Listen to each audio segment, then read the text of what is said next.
তারাবি পড়ার জন্য হাদিয়া দেওয়া কি বেদাত নাকি শরিয়া সম্মত?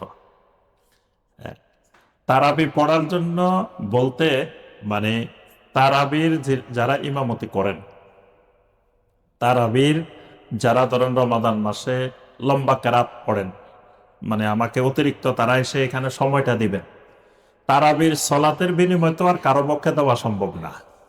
এখানে আমরা যেটা করব সেটা হলো, উনি যে এখানে এসে এই পুরো একটা মাস লম্বা একটা সময় আমার এখানে সীমাবদ্ধ করে রাখলাম, তাকে আমি ধরে রাখলাম, এই ধরে রাখার কারণে তার এই সময়ের কারণে তাকে হাদিয়া দেওয়া অবশ্যই শরিয়া সম্মত, এটা বেদাত হবে না। তবে মানে ওই যদি এটা বাধ্যতামূলক করে দেওয়া হয় যে মানে আমাকে এত টাকা দিতে হবে, কারণ এটা ফরজ নামাজ না, এটা সুন্নত নামাজ। ফরজ নামাজের জন্য ইমাম নির্দিষ্ট করতে পারবে যে আমাকে এত টাকা না দিলে আমি ইমামতি করবো না, আমি থাকবো না এখানে, এই সময়টা আপনাদেরকে দিব না, এটা জায়েজ।